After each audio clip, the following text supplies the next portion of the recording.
मेरी दोनों बेटियां आती होगी, उनके आने से पहले मैं उनके खाने के लिए कुछ बना देती हूँ। सुजाता अपनी दोनों बेटियों के लिए खाना बनाना शुरू कर देती है, जिसके बाद थोड़ी ही देर में उसकी दोनों बेटियां स्कूल से आ जाती है। अरे अच्छा हुआ तुम दोनों आ गई, मैं तुम दोनों के लिए सब्जियां डालकर खिचड़ी बनाई है। जल्दी से हाथ मुंह धो लो और कपड़े बदल लो, इतने में खिचड़ी को थोड़ा ठंडा करके तुम्हें परोस दूं। सुजाता की बातों को नजरअंदाज करके उसकी बड़ी बेटी रूबी सुजाता को गले से लगा लेती। अरे अरे माँ, आपको तो पता है मैं कितनी बड़ी खुशखबरी लेकर आई हूँ। आपके लिए खुशखबरी कैसी? खुशखबरी बताओ बेटा। आपकी बेटी ने 12वीं कक्षा पास कर ली है माँ, और अब वह वाली है। उसके बाद मैं वही नौकरी करूँगी और आपके पैसे भिजवा दे रहूँगी। अरे वाह दीदी, आपने तो आगे के बारे में भी सोच लिया। जाओ दीदी जाओ, अनेड़ा उसके बाद में आपके पास जॉब करेंगे और माँ को पैसा भिजवाएंगे। यह सुनते ही सुजाता बहुत खुश होती है और वह अपनी बेटी रूबी को गले से लगा लेती है और उसे आशीर्वाद देती है।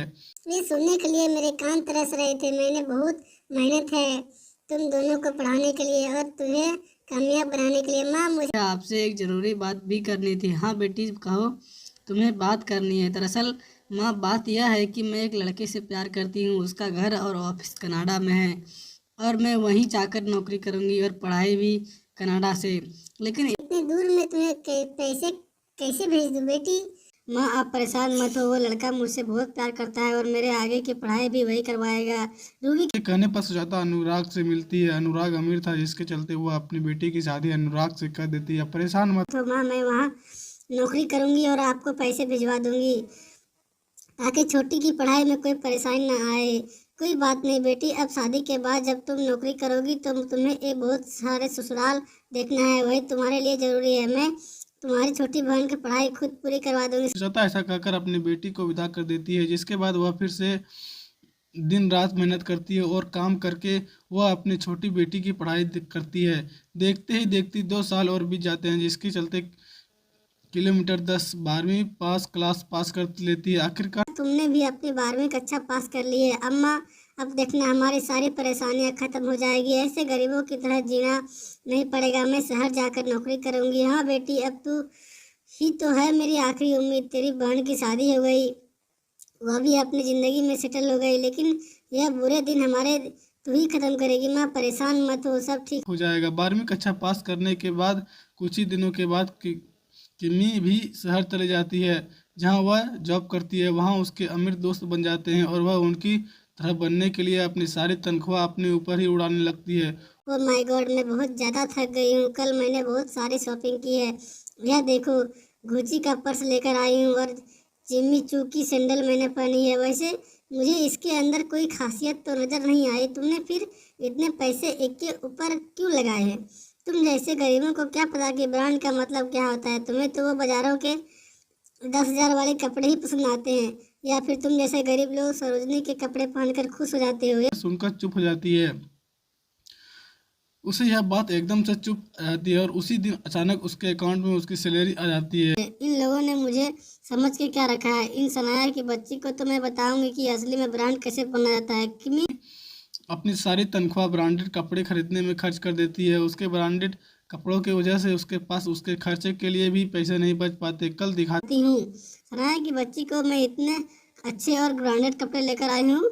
किमी अगले दिन ही अपने ब्रांडेड कपड़े पहनकर अपने ऑफिस में पहुंच जाती है, जहां सभी लोग उसके कपड़े देखकर हैरान रह जाते हैं। उसके ब्रांडेड कपड़े देखकर ऑफिस के सभी लोग उसी से बातें करने लगते हैं। वह सभी सनाया को नज़रअंदाज कर देते हैं। इस प्रकार अब किवी के अमीर दोस्त बन जाते हैं। तो वहीं उसकी बड़ी बहन रूबी शादी के बाद बड़ी बड़ी ट्रिप पर जाने लगती है। देखो ना, अनुराग, पिछली बार हम लोग लद्दाख गए थे, इस बार मुझे तुम्हारे साथ मनाली जाना है। बहुत ठंड है, वहाँ पर बर्फ गिर रही होगी, तो तुम्हें स्नोफॉल देखना है। कोई बात नहीं, मैं आज ही मनाली की ट्रिप का प्लान कर देता हूँ। फिर तुम आराम से स्नोफॉल देख लेना और बर्फ के गोले में खाना, बहुत मज़ा आता है। अनुराग कहने के बाद मनाली के ट्रिप को प्लान कर लेता है।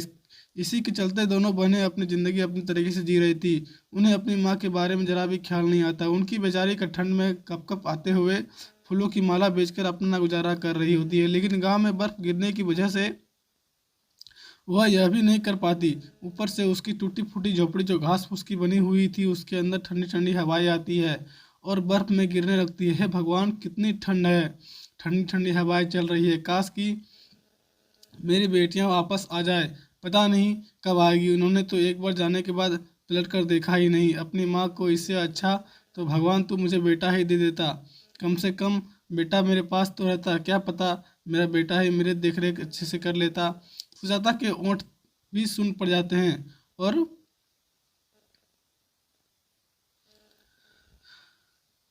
लेकिन वही बेहोश हो जाती है। गांव के लोग उसे इस हालत में देखकर उसे घर के अंदर ले जाते हैं। वहाँ डॉक्टर उसका चेकअप करते हैं। इन्होंने अपने जीने की उम्मीद छोड़ दी है, पता नहीं कब इन्हें क्या हो जाए। अगर इनकी आखिरी कोई ख्वाहिश है तो आप लोग हो सके तो पूरा कर दीजिए, ताकि मरने के बाद इनकी आत्मा को शांति मिले। गांव के सभी लोग डॉक्टर की यह बात सुनकर हैरान रह जाते हैं। डॉक्टर चेकअप करने के बाद वहाँ से चले जाते हैं, जिसके बाद गाँव की औरतें एक दूसरे से बात करती हुई कहती है, बेचारी की आखिरी इच्छा और क्या ही हो सकती है। अपनी बेटियों को देख ले, यही इसकी आखिरी इच्छा होगी।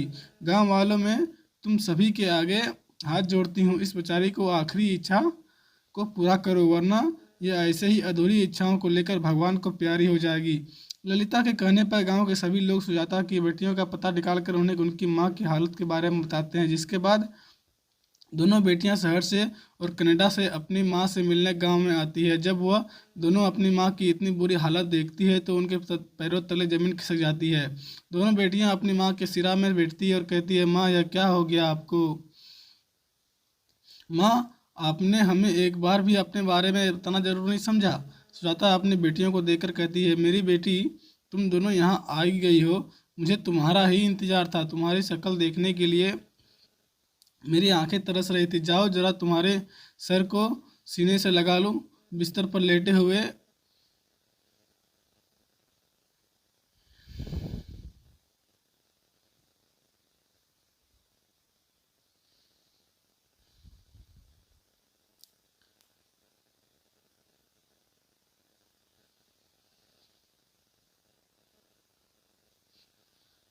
ही सुजाता अपनी बेटी को अपने सीने से लगा लेती है, जिसके बाद वह उन्हें बहुत प्यार करती है। अपनी माँ का यह प्यार देखकर उन दोनों में अपनी गलती का पछतावा होता है। आपने हमारे लिए इतना संघर्ष किया, हमें पढ़ाया लिखाया, लेकिन अपने लिए कभी एक स्वेटर तक नहीं खरीदा और हमारी पढ़ाई में लगा दिया।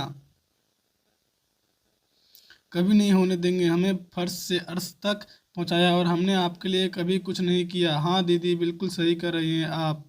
अपने अपने बारे में तो कभी सोचा ही नहीं, और हम इतनी बड़ी बेवकूफ़ बेटियां हैं जो अपने फ़ायदा होते ही आपको छोड़कर यहाँ से गई।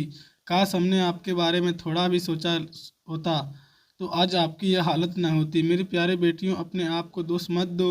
तुम तो मेरी फूल जैसी बेटियां हो। तुम अपनी ज़िंदगी अपने तरीके से जी रही हो और मुझे और क्या चाहिए। यह था, तुम दोनों कामयाब हो गई हो, बस इसी बात की मुझे बहुत खुशी है। अपने जीवन में इसी प्रकार हंसी खुशी रहना। सुजाता इतना कहते ही अगर अच्छा लगा तो चैनल को सब्सक्राइब कीजिएगा और हमारे वीडियो को लाइक ज़रूर कीजिएगा आप लोग।